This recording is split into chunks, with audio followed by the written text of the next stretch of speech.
Welcome to Money on Tap.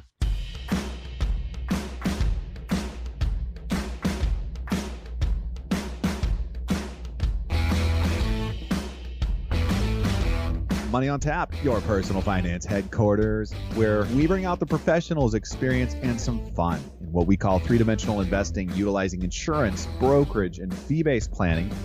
That's what we do on this show. We look at all sides of the issues, and we bring a fully independent planning perspective to the table. Welcome back. You're listening to Money on Tap. You can reach us at 855-226-8551 or info@yourmoneyontap.com. My name is Seth Cressman here with Ben Brayshaw. How you doing today? Good, Seth. I don't know. I just have this overwhelming peace this week. I mean, I just feel at ease, like there's no stress. I feel like something's missing, Seth. Are you on vacation or something? No. Did I miss Dan's something? on vacation. Dan's on vacation. Oh, that's why you are a true empath. You actually feel his relaxation while he is gone. Or I just feel relaxed that he is gone. You're bad. You're bad. Forgive us, Dan. Forgive us. We got you guys. We are here today to do some Money on Tap with you. And while we're going to get going on the show here, I want to thank you. First of all, thank you for going over and subscribing to Money on Tap. Leaving us a review really helps us out a lot. If you do that, please then send us a message at info@yourmoneyontap.com because we want to send you over some Money on Tap gear. It's one of the ways that we get to connect with you. We have a lot of fun doing that at Money on Tap. And yeah, how cool is it to be able to have some Money on Tap, drip while all you do is just go say subscribe on the podcast and say hello. People love the drip. I mean, people love the logo. They love the shirts, the hats, the coffee cups, the pen. I mean, people love the stuff. I mean, it's the color. I mean, we give people out shirts like, this is really nice. Like, I like this.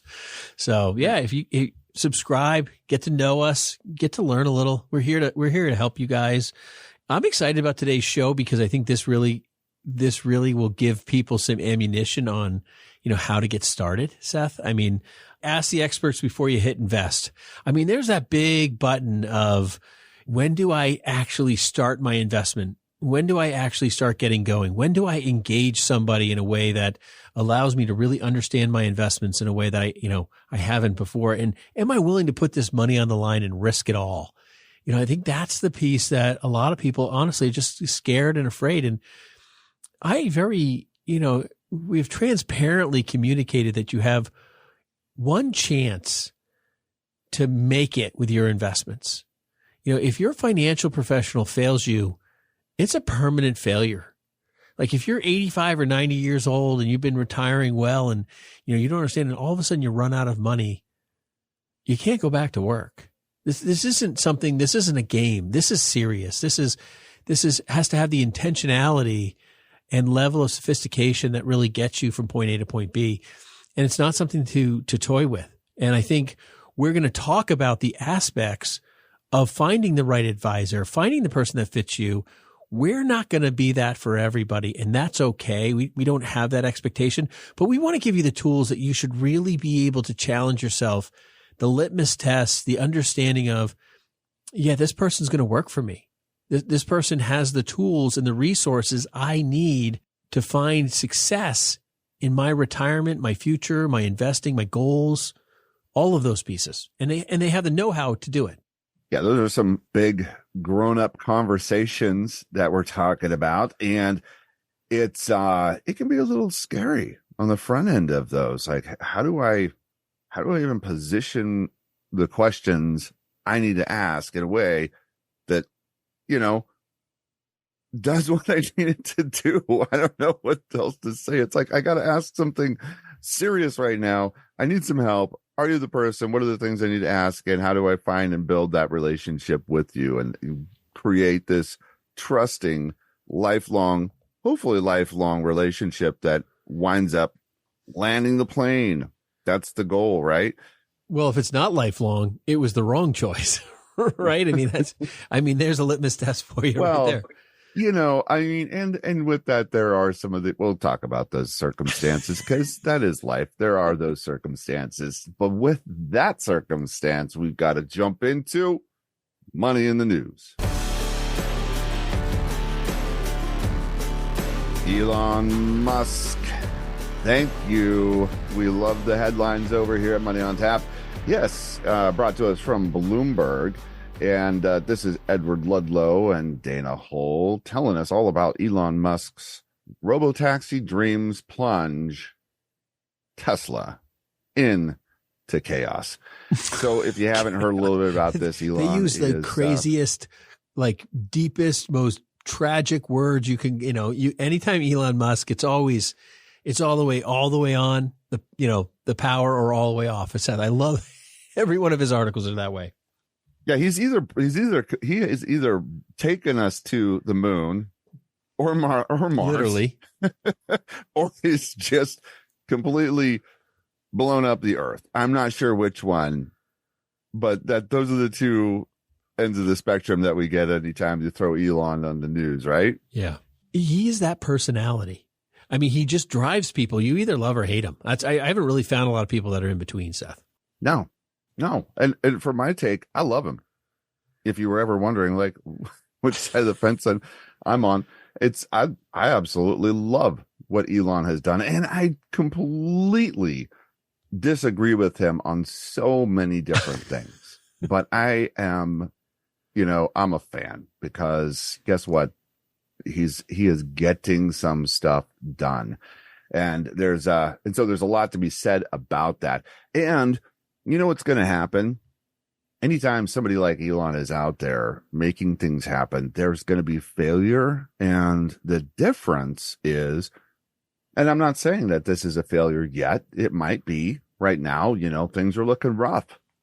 But the difference is between a lot of us is that his are very public, but the thing about him that I love is that he's not going to hide from it. He's going to address the elephant in the room, and he's going to make some changes, which he has recently with doing a lot of firing at Tesla, and he's going to adjust. And on the other side of that, I'm pretty darn sure we're going to, applaud his victories as well. Yeah. In this article, it's kind of interesting. I mean, Tesla stock has completely fallen off the map a little bit. It's down 40%. Their sales are down. It's the first time in 4 years. I think they've had a negative quarter, or a loss in a quarter, or not a growth. I'm sorry. A quarter that didn't grow. And, this guy's, he's 52 years old. The article talks a lot about how he is just kind of maneuvered and managed through lots of different pieces of chaos and crisis that people thought were dead ends and traps. This does sound like one, but I can honestly say that, having a robotaxi, we're probably not as far off from that happening as we potentially think. And it sounds like a dead end, Seth, but I would tell you that if you asked me 10 years ago, would Tesla really be providing an all-electric vehicle that people were going to long for and drive regularly, I would tell you no way. Not a chance. I mean, it's a dream. It's going to be, it's not going to be able to do long mileage. The infrastructure is not there, but it's here. I mean, it's massively here. I mean, I think its stock is priced 9 times General Motors stock. 9 times. I mean, it's incredible. So I think we can't just rule this out because it seems improbable, because he's been on the improbable side more than he's been on the probable side, and he's been successful. So I leave it at that. Hey, boomer small business owners retiring could mean golden opportunities for younger Americans. Brett Dumas from Fox Business brings us this article, and the crux of it is that for years, the studies have projected this wave of small businesses will change hands in the U.S. as the silver tsunami. That's a new one to me. I like silver those tsunami. Terms. Yeah. Of aging baby boomer entrepreneurs retire. Okay. But the pandemic, high inflation rates, and other economic disruptions, uncertainty have caused jitters for aspiring buyers and sellers alike. So now evidence is showing that great boomer business sell-off is underway, and it's far from over. This is really part of, now this is in tangent, part of the great wealth transfer If you're not familiar with that, that has to do with the boomers retiring or passing away, and the transition of the greatest economic part of our society, or the greatest amount and amassing of wealth, transitioning. That's a great transition. This is a part of that, and it's one that has been kind of highlighted or talked about in the periphery, but not really front and center. That's interesting. We talk about this baby boomer, growth constantly. It's coming. It's growing every day. 10,000 people retiring a day. Now 20,000 people retiring a day. We have 40 to 50 million Americans retired. In 20 years, there's going to be 120 million Americans retired. People are dumping their businesses. They're dumping their real estate. And, this is making a huge opportunity for business brokers to help people buy and sell. But for the baby boomers, you want to get your business on the market, in my mind, sooner than later, because you're competing for buyers. What does it say here in this article, Seth? I thought it was interesting. It says, we see 1 in 10, I'm quoting this, we see 1 in 10 baby boomers who own businesses open to just closing down their business overall. So 1 in 10 people are just closing them down, basically, is what they're saying. And about 6 or 60%, 6 out of 10 are open to seller financing. This is really very interesting, and it's a very scary thing, because it's just seller financing is usually when it's really hard to find people who buy, or banks that will take it over. But there's take that, the loan on. But there is small SBA loans or small business loans, basically, essentially out there for that. This is a big piece. And I think one of the things about real estate is probably one of the larger self-employment, arenas, because a lot of people, they own a house, but they rent out the basement. They own a duplex and they, lived in half of it. And now they're renting out both sides, and real estate is a huge portion of the small business world, individually. And I think about the real estate exchange and doing, transferring from one generation to the next and trying to avoid taxes in that process. And that whole conversation, that's a whole nother dynamic to the world. And I think, something, if you have a question on, transfer taxes and selling real estate, give us a call. It's something we do regularly, but just the concept of real estate business is just so huge, and it's almost the everyday Joe can do it. You don't have to be a plumber or an electrician. You just have to be somebody willing to deal with tenants. Maybe you paint, maybe you do this. There's just so much of that, Seth. I think that piece of small business has a couple different dynamics, because the taxes and what we call depreciation recapture, which is horrible. If you don't know what that is and you own real estate, please call us. Those things are absolutely overwhelming and something you probably don't want to know about. But I do think that this adds an interesting complexity to strategically marketing the sale of your business in a way that covers yourself. Secondly, a lot of businesses take in cash and they don't report it all. It's wrong. It should be reported, but they don't. And then they get upset when they're trying to sell their business and they're like, well, I make an extra couple $100,000 kind of under the table. No one's going to pay for that legally. It's not a bankable asset. So, really making sure your books and records are really important also play into the whole conversation around selling your business. I think those are things that this article touches on, not in the depth it needs to, but it's really interesting what's going on here in this piece.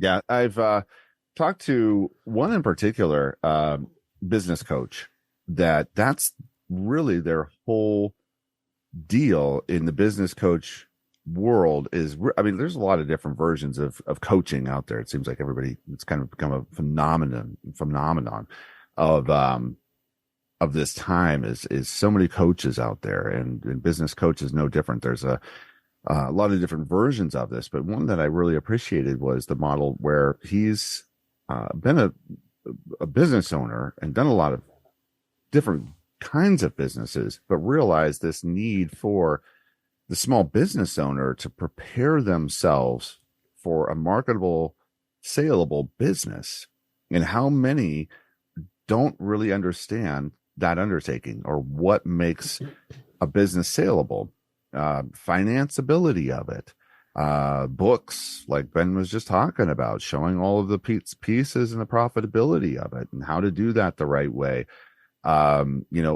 the strategy around staying around for a little bit so that the transition can be successful. There's a bunch of stuff too that we were talking about in that conversation. But there's industries right now that are growing around this part of the transition. And if that's you, if you're a small business owner, listen up, right? Give us a call. We've got lots of people and resources that if it's not us, that we can put you in touch with that can really help you be successful in this part of your, probably the largest outside of your home, maybe the largest of your investing that you've ever done. Absolutely. Next up, and our last Money in the News today, and this is from the opinion commentary from Terrence Keeley and Andy Puzder. How to save Social Security without privatizing or cutting benefits. The U.S. could learn from Canada's example of wise investment. This is the Wall Street Journal, and this is a pretty deep article. And I think the reason we're really bringing this to you today is because there's so many people who are very interested about Social Security and the idea that Social Security has to undergo cuts. That's kind of the understood. Like at some point in time, everyone's going to ante up, Republican, Democrat, you name it, sitting there saying, yeah, we need to true up Social Security in some way or some fashion. This article gets into the conversation really about just using the stock market essentially in a simplified perspective of allowing Americans to allocate a portion of their Social Security funds directly to equity-based or stock-based assets instead of the bond base.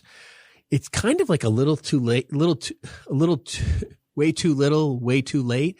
I mean, we've been investing bonds at nearly zero for 10 years. And now we're like, oh, let's get into equities when the stock market's at an all-time high.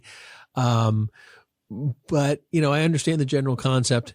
Meanwhile, they're using Canada as the approach. Like Canada has been investing in the stock market. I think it was about 60% of their assets are, you know, market allocated. They're also doing real estate and personal, you know, bonds and a number of different pieces, but they are literally buying into the U.S.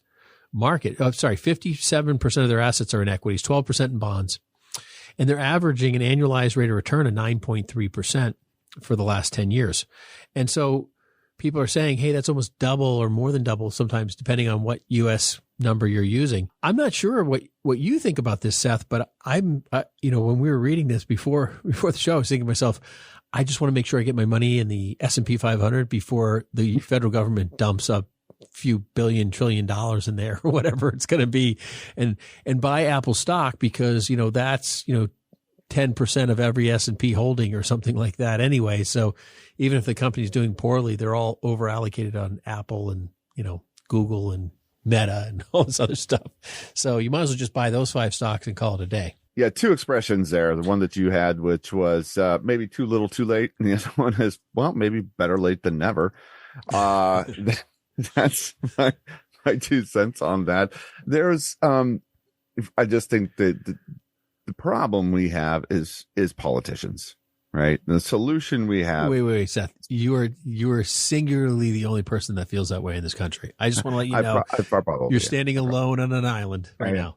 I'm on my soapbox. Here I go, pounding away, shaking my fist. Everybody look at the crazy guy over there.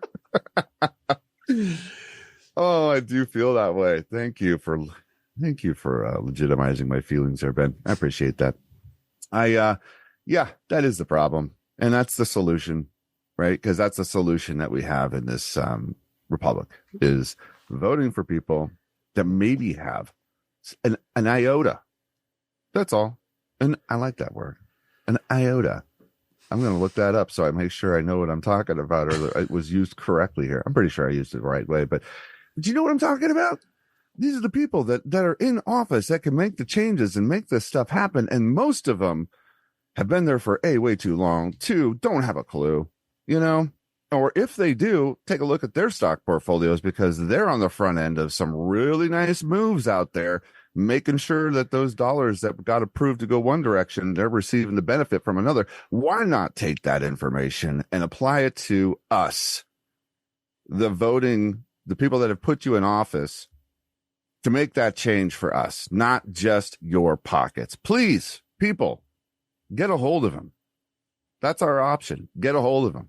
I didn't realize I was going to go off on that tangent. I was just going to kind of do more of a layout here on the article, but there you go. That's what I got about that. Yeah, Seth, I think that's great. I think when you're actually talking about Social Security, there's just so many different pieces that can come. And this is an opinion article in the Wall Street Journal. I think it's worth a read. I think it's nice to have a little bit of perspective because I really do think that either something like this, some sort of promissory, like we're just going to do better, is going to be out there, or they're going to try to absorb all of our retirement funds, 401ks, simple IRA, all of that stuff. They're going to say, let's commingle these. I hate that word. Commingle these things together and we'll make a bigger benefit for you and we'll guarantee it. And then they'll stick it in there. And then you know what? They'll probably still buy their own bonds because China will stop buying our bonds. And that's sad. Whew, you got to light it on fire. All right. That's going to do it for us at Money in the News. But we've got a show for you right around the corner. Don't go anywhere because you're going to ask the experts before you invest. And that happens to be Ben and I today. We're a pleasure it is to bring you a show about getting going, making sure that you're working with the right people in the right place and that your financial plan is on track. All right. You can reach us at 855-226-8551 or info@yourmoneyontap.com. And thank you for the subscribes in the podcast. Please remember to send us the message at info@yourmoneyontap.com so we can send you that Money on Tap drip. We'll be right back.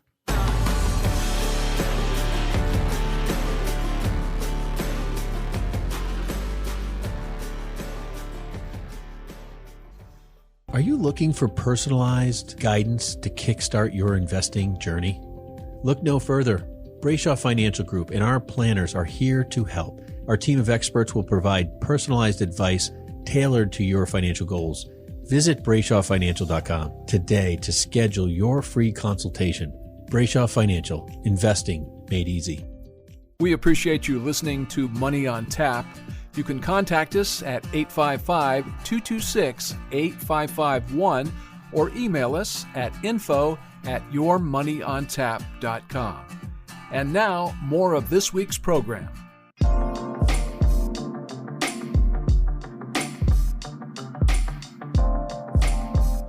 Welcome back. You're listening to Money on Tap. You can reach us at 855-226-8551 or info@yourmoneyontap.com. Thanks for the subscribes and thanks for the listens. And thank you for being here today and making a difference for yourself. Thank you. Right now, you should thank yourself, right? Because you're actually putting the time and the energy and the effort into improving your likelihood of becoming a successful or being a successful investor. And that's what we're here for today at Money on Tap. We are asking the experts before you hit invest. That's the title of today's show. And Ben and I happen to be the experts today. So what are we going to talk about? We're going to give you a little bit like kind of a 101, right? So building out your investment foundation. That's our part one for you here. And with that, we want to first of all ask you, are you ready to invest? You know, Seth, this is it seems so silly, right? It seems like a really basic question, but the answer to it in reality is significantly different. Like people love the idea of just, buying an investment that grows and so forth. But the conversational piece that we're required to have with clients, like the know your client regulations. These are laws. There's literally laws around knowing your client and going through what their risk tolerance is, their investment time horizon, their objective. Like what do you want to accomplish with these funds? Are you buying a house? Or are you planning for retirement? Totally different time horizons, totally different objectives. Both require different risk tolerance, evaluations depending on the time. When I sit down with somebody, Seth, and I'm going through, are you ready to invest? The questions I'm talking to somebody about that answer yes or no to me is really their responses. It's not a question I ask, hey, are you ready to invest? Well, they're sitting with us in a conversation believing they're ready to invest. You're sitting down with somebody like me and we're asking you questions, and every word you say is communicating something to us that's telling us what direction you're going. Like when I talk to people about, do you have an emergency fund? Do you have a budget? What are you able to save as you're kind of going through this process? Are you putting into your 401k? Are you dealing with some debt that's feeling a little overwhelming for you? These are the questions that these answers may or may not tell me, like some people kind of like, I really don't want to have this conversation right now. I don't want to address reality that I'm not living off some sort of perspective of financial spending. I say that because not everyone has a budget, but they know what they're spending and what they can afford. But I never actually thought about an emergency fund, but I don't even want to address that. I just want to give you some money to invest in the stock market. At that point in time, in my opinion, I don't think the person's ready to invest because the responsibility behind financial health is long before you put a dollar in the stock market. And I think that's what's missing in our conversation. My son loves investing in stocks. He loves options. He loves all of this stuff. And he's pretty talented with it. And we have a lot of conversations about it and so forth. He's got all his friends investing in the stock market. I had a conversation with him. It's like, but Colin, there's financial stewardship around all of this. And there's the understanding, there's the scope of investing is so much bigger than that, because at some point in time, you're either a financial planner or you're just collecting people's money to invest and get paid. Like there's only one or two scenarios that I see inside the professional realm. And, I would prefer to work with the former and not the latter. That's a really interesting thing. And by the way, props to you, Colin. That's really awesome. It brought me back to college, and we didn't have the online trading. The internet was just getting going basically when we were in college. I remember how exciting it was. Was Al Gore? Al Gore was doing that right then. Oh, geez. Oh, we had a little investment club that we put together, Ben and a couple other people, and myself. And, those were the days. That was a lot of fun. So number 2, understanding risk and return. Okay. So this was, really, we did a last show was awesome, by the way. That was number 301 for us. This is number 302 shows that we've put out in Money on Tap. And we talked a lot about that, which is really the diversification or building a portfolio, because now we're going to start talking about understanding what risk and return is. And the relationship typically between risk and return is this. Okay. And I'm going to put it in a couple of different terms for you too. Okay. So risk translates into volatility, the up and the down, and how far up does it go and how far down. That's the greater risk inside of the market. Now there's risk outside of the market as well, which is typically liquidity. How readily available can you get your money back out of an investment if you need it, right? Because real estate, people might say, oh, that's the safest thing I could ever invest in. Oh, I hear that all the time. All of my money's in real estate. Oh, well, what's crazy is that people think that real estate's super low risk. I mean, all of these different things. I mean, no one really remembers the 80s, I guess, at this point from a real estate perspective. But when it comes to real estate, it's actually classified as high risk. Like it is a high risk classification in the professional markets. There's no other higher risk besides real estate, because at least with stocks, they're high risk, but they're more liquid. Like publicly traded stocks, they're lower risk than real estate. But people have this perspective that real estate is this really low risk investment. It kills me, Seth. It literally kills me. It's a misunderstanding. It's completely understandable, right? At the same time, I can understand why people think and feel the way that they do. But for our conversation and purposes here, guess what? We're going to make sure that we have an understanding around risk. Maybe it's a little different than where you've come from before. So yes, the volatility of it. Now, different assets like real estate or stocks. Now there's different assets even inside of the market. Those include bonds.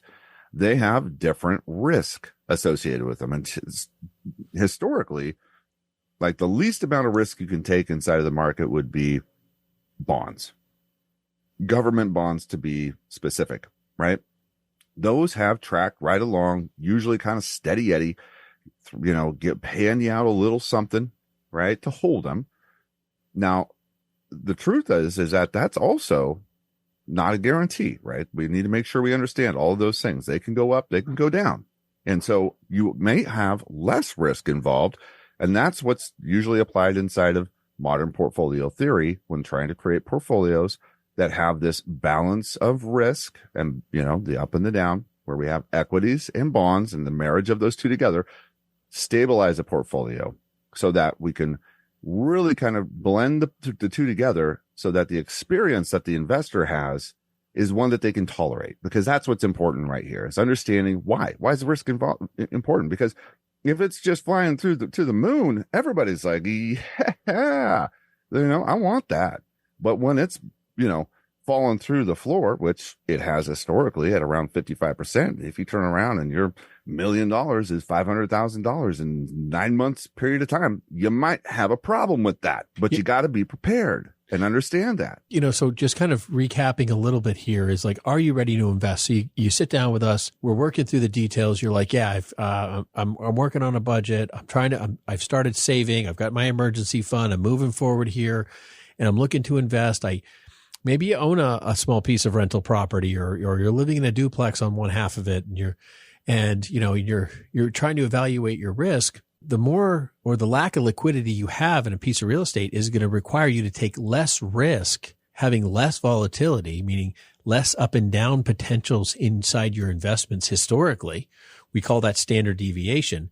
That concept is something that you need to balance from an overall standpoint, because the know your client piece that we're talking about is understanding the overall asset. Because you might say, hey, Ben, I'm a really high risk investor. I've got 40 years of, future potential growth in my portfolio opportunity, but I'm 100% invested in real estate currently. Well, at that point in time, liquidity becomes really, really important. And we're not taking high levels of risk with, large standard deviations where the swings are all over the place, because we're balancing your whole financial perspective. And that's really, really important, because when you sit down with people, there's plenty of people out there that will not have this conversation, that will ignore all of those details just to collect your dollars to put them into something that they can bill you regularly for. And that's the problem. And you need to really understand what you're buying and whether or not that fits your overall financial global picture for yourself. Well said. With that, we are going to take a quick break. But while we do that, and we're talking about risk, what is your risk? Go ahead, email us at info@yourmoneyontap.com. We have a tool that we'd like to send you over. It's a little risk assessment so that you can kind of see, hey, this is the kind of investor I am or potentially could be as we're moving forward towards becoming a successful investor here. Money on Tap. And you know what? Asking the experts before you hit invest.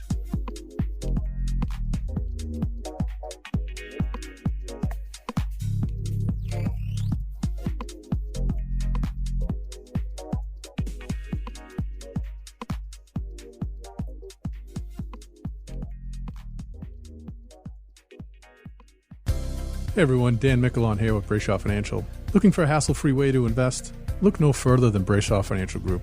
With Brayshaw Financial Group, you can start investing with as little as $100, enjoy a user-friendly platform with a diverse range of investment options. Visit Brayshaw Financial Group and start your investment journey today. Brayshaw Financial Group, investing made easy.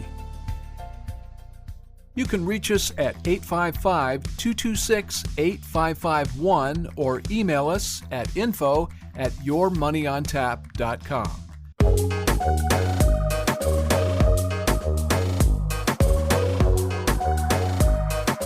Welcome back. You're listening to Money on Tap. You can reach us at 855-226-8551 or info@yourmoneyontap.com.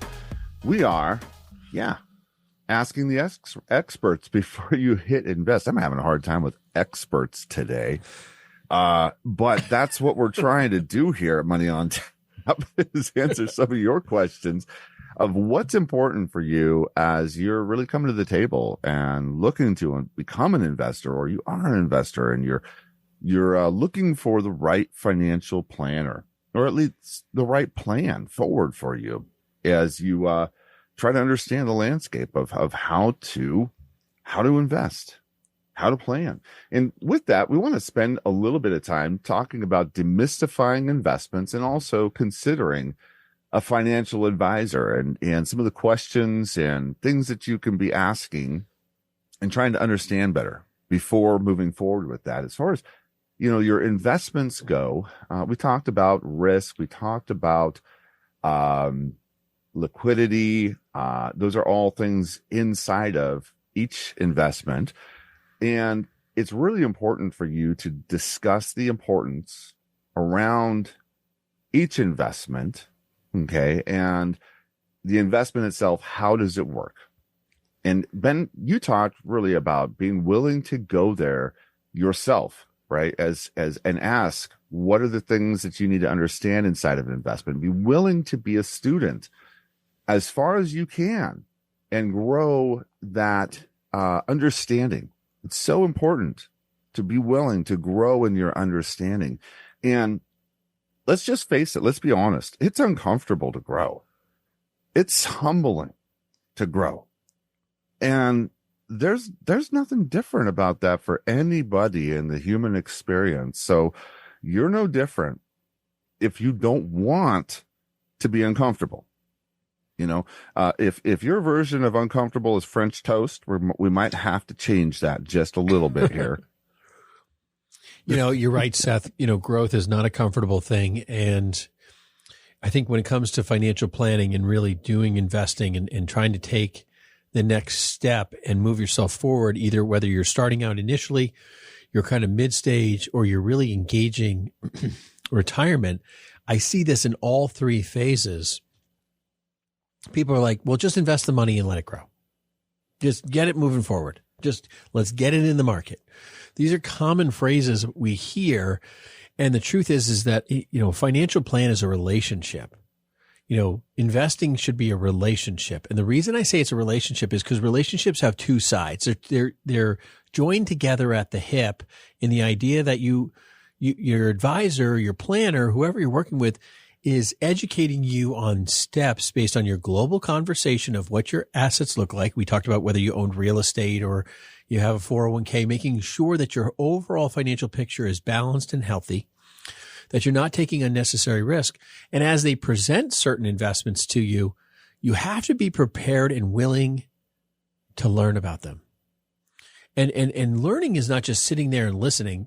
Learning is really like going back home and engaging those investments, reading up on those things, trying to understand so that you can have really competent, in-depth conversations with your financial planner. Not that you need to know every aspect of everything, because I don't think that's even feasible. Like if you're working with somebody and you know more than them, then that's a problem, right? So you're never going to know everything, but the concept of really having the ability to determine this seems right to me. Like the information I've read and so forth, the pros, the cons, and they're all going to have those. This makes like, this is a good fit. Like this is really in the ballpark for me. You should be able to make that level of conversational thought and process it and then be able to say, yes, it shouldn't be a unlimited amount of trust that you give somebody to manage your money. It shouldn't be, it should never be that way. I would never expect my clients to ever have unlimited trust. I know I've gained trust. I know people have that with me in some cases. But they're like, hey, listen, I don't really care about the details. I'm like, but I do, and you need to know them. And if someone's not encouraging you, and Seth, no, he's smiling as I'm, you know, you're smiling because I say that to people. Like, I know you need to know this stuff. It's really, really important. And I just dig through this stuff constantly. I'll explain an investment 10 times. If you meet with a financial person and they make you feel stupid, they make you feel like you should know this, or you feel uncomfortable telling them what you don't know, that is not a good relationship. That is not a healthy, you need somebody who's going to pour and, you know, time and invest time with you so that you can know what you're buying on a lot of different levels that you need to know, because that level of competency, I think, is an obligation by somebody taking your money to put it to work in any capacity.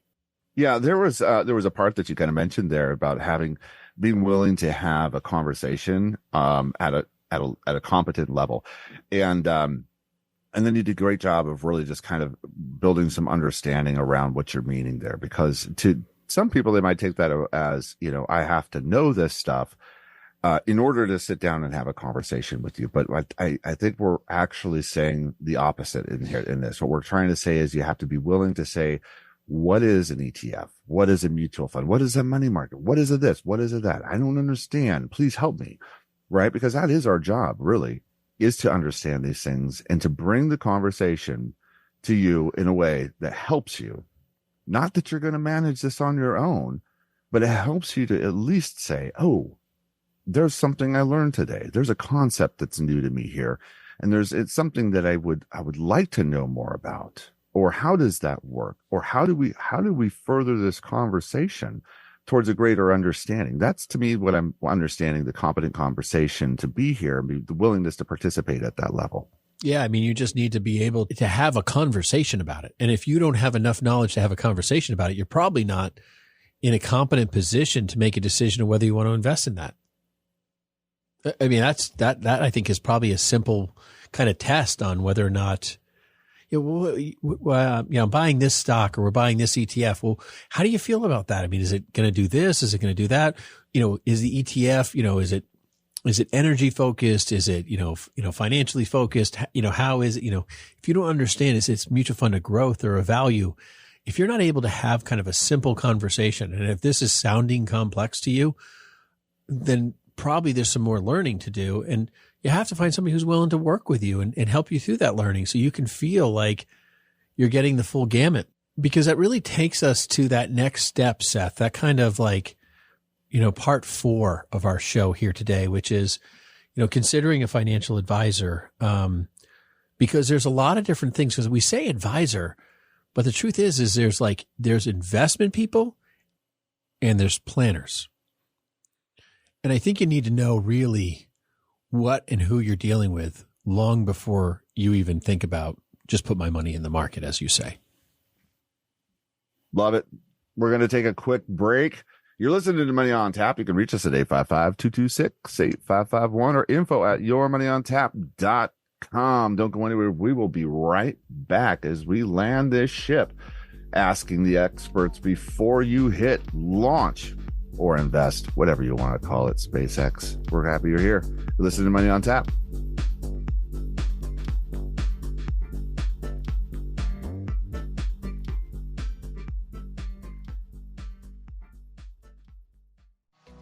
Hey guys, Seth Cressman with Brayshaw Financial Group. Are you ready to take control of your financial future? Look no further than Brayshaw Financial Group. Our team of experienced advisors is dedicated to helping beginners like you build wealth through smart investing strategies. Visit BrayshawFinancial.com today and start your journey towards financial independence. Brayshaw Financial Group, your partner in wealth creation. You can reach us at 855-226-8551 or email us at info@yourmoneyontap.com.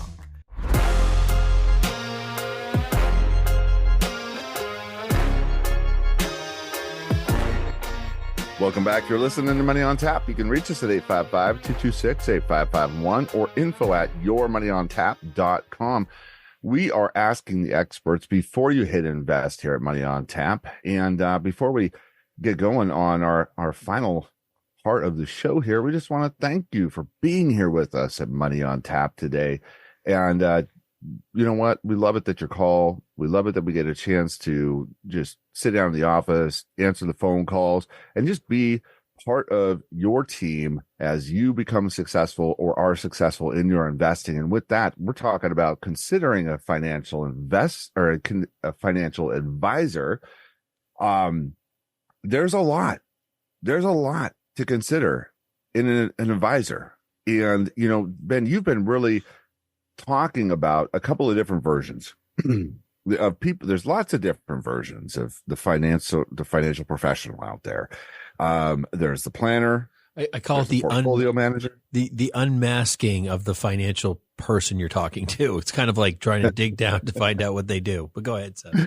It is. It's a challenge too. It really is, because there's a lot of terminology out there, and it's true. It's true. We like to use big words. It makes us feel good. And it complicates stuff. But the truth is, it is really important to kind of get down to what it is that the financial professional is about, because we've seen it all. We have heard the insurance person, which is a financial professional, call themselves a financial planner, or like some kind of a takeoff of that, like income planner or retirement income specialist or something along those lines, right? To try to segment out a piece of the financial network, right? Not all planners are built the same. We're going to try to help you out with that here and get some questions and answers for you in the room. So how do we do that, Ben? Well, the thing Seth, when you're talking about all the various names out there, it just kind of there's so many parts of the industry that aren't regulated the same way. And that's the biggest issue. I think the insurance industry is the least regulated, by a long shot. And, you can call yourself anything in the insurance world, and including a financial planner, and no one's going to say hide nor hair of the fact you do it. But if you have a securities license and you can do any sort of, some sort of financial investment like a mutual fund, an ETF, a stock, a bond, whatever, at that point in time, now your titling is regulated. So if you call yourself a financial planner, you've either got to have a CFP or, basically the planning license from FINRA. So there's like two different levels of becoming a financial planner in the securities world.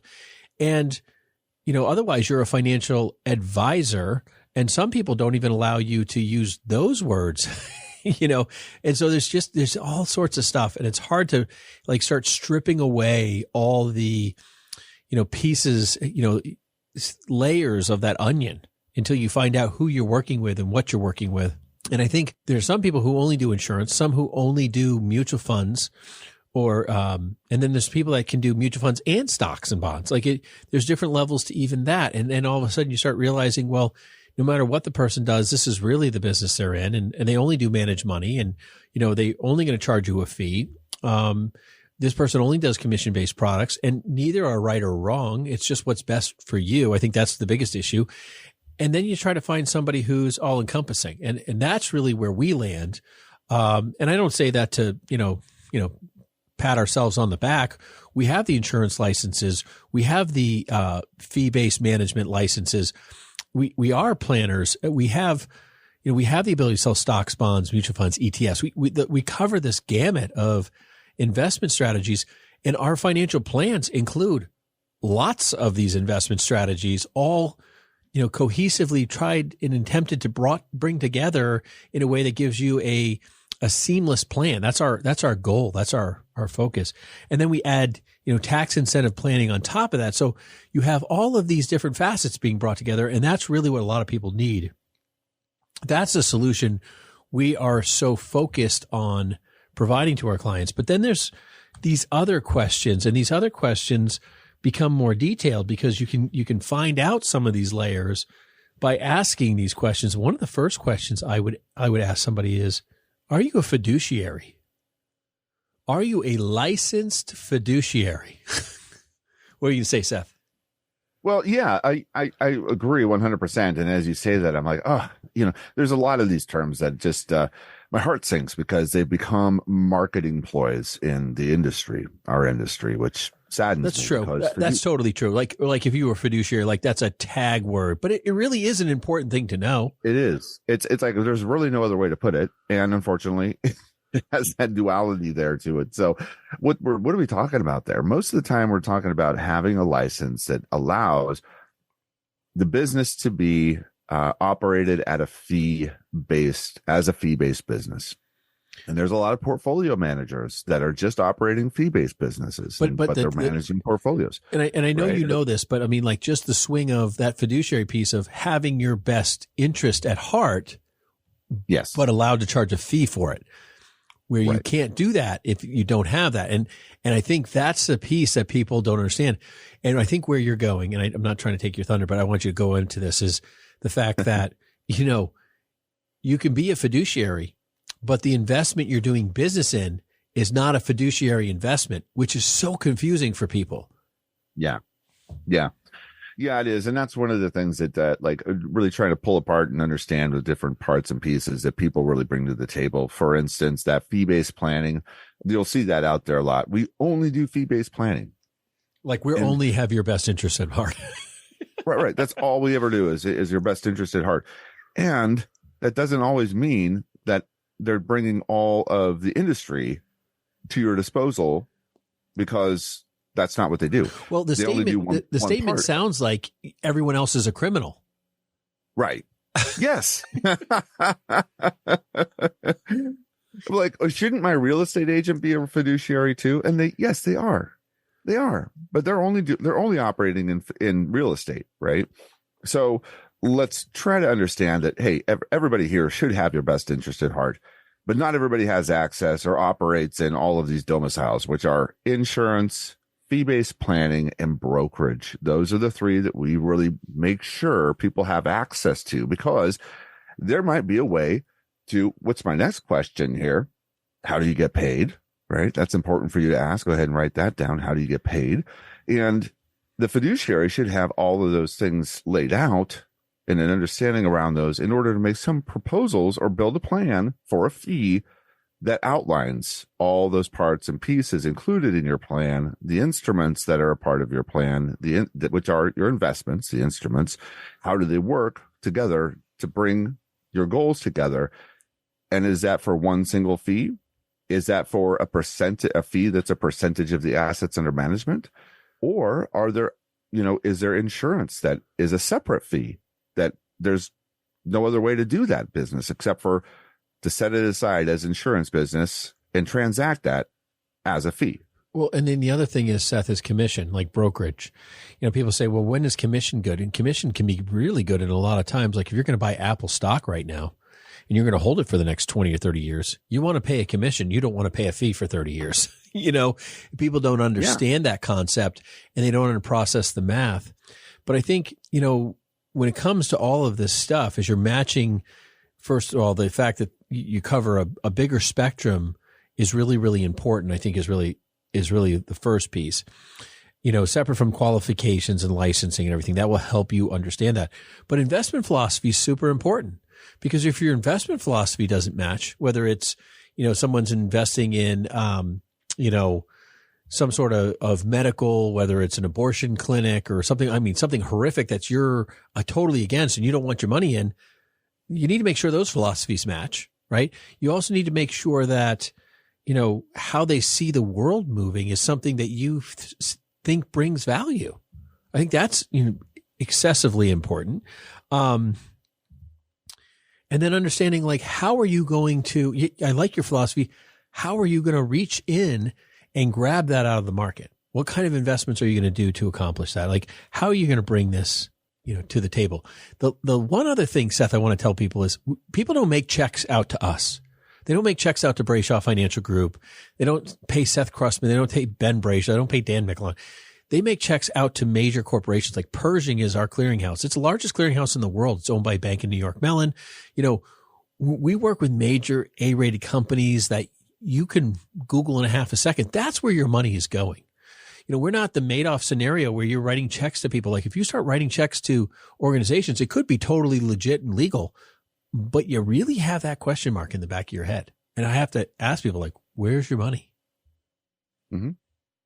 So that's part of the relationship that we want to make sure people understand. And you want to ask, how will the relationship work? How will you have access? Is it, quarterly or annually, or how do we do Zoom calls or phone calls, lunch and learns? What are some of the things that will be involved in this relationship that you're going to be in? There's also some other parts and pieces. Now, these might not be as significant, but, benchmarking is something to consider, right?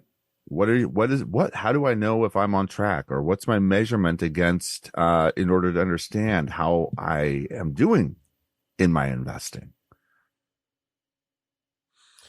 Last but not least. Yeah, go ahead. I was going to say last but not least, because we were running out of time here, is taxes. How is that going to overall impact your taxes? And that's the last peel of the onion, Seth. Does your financial professional really engage you in a tax focus? We have people who do taxes in our office. We have CPAs that work with our clients if they want to. That's it. You got it. So you're ready to go and be a successful investor. Give us a call at 855-226-8551 or info@yourmoneyontap.com. We appreciate you being here with us today, being a successful investor, and make it a great week. Can't wait to see you here next week. The views expressed are not necessarily the opinion of this radio station and should not be construed directly or indirectly as an offer to buy or sell any securities mentioned herein. Investing is subject to risks, including loss of principal invested. No strategy, product, material, or tool mentioned can assure a profit nor protect against loss. Please note that individual situations can vary. Therefore, the information, products, materials, or tools mentioned should be relied upon when coordinated with individual professional advice. Past performance is not a guarantee of future results. This show may be subsidized in whole or in part by a product sponsor or issuer. Securities and advisory services offered through Osaic Wealth Incorporated, member FINRA SIPC, and a registered investment advisor. All other services offered through Brayshaw Financial Group LLC are independent of Osaic Wealth Incorporated. Osaic Wealth Incorporated and Brayshaw Financial Group do not provide tax or legal advice. Main office is located at 116 South River Road, Bedford, New Hampshire 03110, and can be reached at toll-free 855-226-8551. Well, bye.